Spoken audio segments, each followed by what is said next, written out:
আফ্রিকার জঙ্গলের কাছে ভিন্ন ইতিহাস, জঙ্গলের কাছেই মুসলমানদেরকে থাকতে দেওয়া হয়েছিল। মনে করা হয়েছিল জঙ্গলের সমস্ত হিংস্র প্রাণীরা এই মুসলমানদের শেষ করে দেবে, যুদ্ধ করা লাগবে না। হযরতে সাদ সে অবস্থা বুঝতে পারলেন, তিনি একটা মঞ্চ তৈরি করলেন। সেই মঞ্চের উপরে দাঁড়ায় জঙ্গলের প্রাণীদের দিকে লক্ষ্য করে তিনি নোটিশ জারি করে দিলেন, বললেন, ইয়া আইয়াতুহাল হাশারাতু ওয়াস-সিবাউ নাহনু আসহাবু রাসূলুল্লাহ সাল্লাল্লাহু আলাইহি ওয়াসাল্লাম। হে জঙ্গলের হিংস্র প্রাণীরা, আমরা আল্লাহ রাসূলের সাহাবী, ফাইন্না নাজিলুনা ফামান ওয়াজাদনা বাদাহু কাতালনাহু।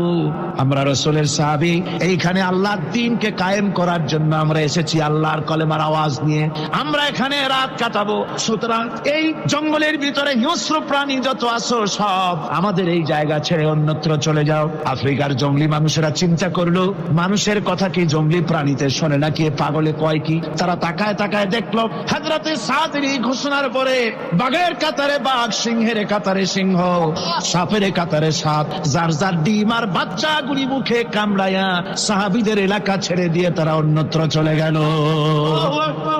60,000 সৈন্য তাদের অশ্ব নিয়ে, তাদের উষ্ট্র নিয়ে, তাদের মালপত্র নিয়ে, জাহাজের সামান নিয়ে শ্রাবণের খরস্রোতা নদী তাল তরঙ্গমালায় ভরা নদীর উপর থেকে এই সাহাবীরা পাড়ি দিয়ে ওপার চলে গেলেন। ওপার যাওয়ার পরে হযরতে সাদ বলছেন, তোমাদের কেউ কি হারায় গেছে নাকি? সবাই এদিক ওদিক তাকায় খোঁজ করে বলল, মানুষ তো দূরের কথা, একটা উট আর ঘোড়াও একটাও হারায় যায় নাই। একজন বলল, আমার একটা পেয়ালা, যে পেয়ালা আমি পানি পান করতাম, সেই পেয়ালাটা তুফানে ছিটকে কোথায় চলে গেছে, ওইটা হারায় গেছে। হযরতে সাদ বলেন, মুজাহিদের কোন জিনিস দরিয়া নিতে পারে না, অবশ্যই তা ফেরত আসবে।